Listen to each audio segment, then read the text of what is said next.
Triple engine સરકારના ત્રણેય engine fail.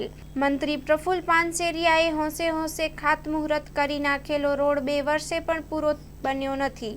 Story report by Manguram Verma, Surat. નમસ્કાર, હું મહેશ બાણગણ, કોર્પોરેટર આમ આદમી પાર્ટી, સુરત મહાનગરપાલિકા.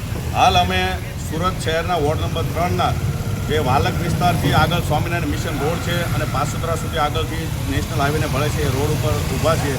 અહીંયાથી સૌથી મોટી સમસ્યા છે કે સિંચાઈ વિભાગ દ્વારા જે પાણી છોડવામાં આવે છે સમયાંતરે, અને એ કેનાલનું પાણી ઉપર જઈ શકતું નથી અને એ બધું જ વચ્ચેથી પાણી સાઈડના રોડ ઉપર નીકળે. ને અત્યારે જે લોકો અહીંયાથી જેટલા લોકો રેસિડન્સ કરેલા છે એ લોકો જે અહીંયા રહે છે એમને આવવા જવા માટે ખૂબ વધારે પડતી અગવડતાઓ પડી રહી છે.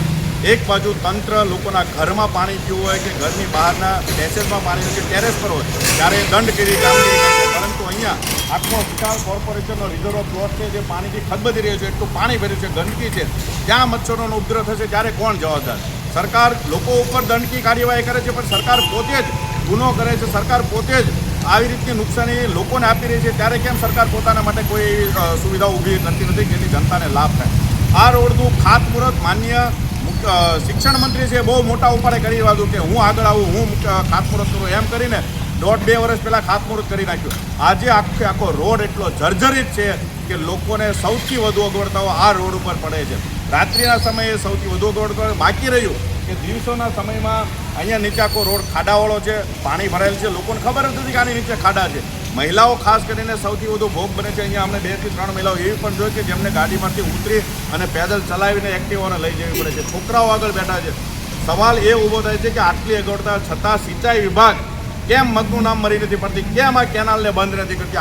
આખો નીચેનો ભાગ છે જે આજે રેસિડેન્શિયલ ઝોનની અંદર આવી ગયો છે. કોઈ જગ્યાએ હવે અહીંયા ખેતીલાયક જગ્યા વધી જ નથી. તો સિંચાઈ વિભાગ કયા એક વ્યક્તિ માટે થઈને આ પાણીની કેનાલને ચાલુ રાખી છે? આ માટે ઓલરેડી 2 વર્ષ પહેલાં કાં તો આ કેનાલને અંડરગ્રાઉન્ડ પાઇપલાઇન નાખીને પેક કરવામાં આવે અથવા તો આ કેનાલને બંધ કરી દેવામાં આવે, જેથી કરીને આ રોડ જે અટકેલો છે એ રોડનું કામગીરી શરૂ શકે. હું ખાસ આ વિસ્તારના ધારાસભ્ય એવા પ્રફુલભાઈ પાનસેરિયાને કહેવા માંગીશ કે તમારી સરકાર છે, તમારી ટ્રિપલ એન્જિનની સરકાર છે. સુરત શહેરના મેયર તમારા છે, મુખ્યમંત્રી તમારા છે, અને વડાપ્રધાન તમારા પક્ષના છે. ટ્રિપલ એન્જિનની સરકારની અંદર આ લોકોની સમસ્યાઓ કેમ તમારાથી હલ નથી થતી? જો તમારે ના થતી હોય કોઈ પણ પ્રકારની, મને એવું નથી કે મેં જે પ્રશ્ન ઉપાડ્યો અને એક પણ તમારાથી એ સમાધાન થઈ શક્યું હોય, ત્યારે ખાસ આપશ્રીને કહેવા માંગુ છું કે જો તમારાથી કામ ના થાય તો અમારી સાથે નીચે આવીને બેસી જવાય.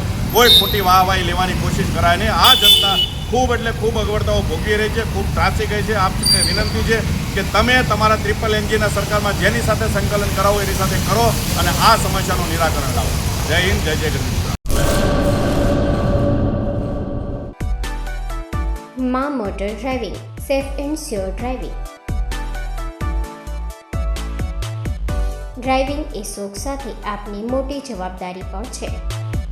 અમારા ઇન્સ્ટ્રક્ટર દ્વારા સચોટ અને સરળ માર્ગદર્શન. આપની રોજની તાલીમની માહિતી મેળવીને શું અધુરાશ છે એના ઉપર પૂરું ફોકસ કરાય છે.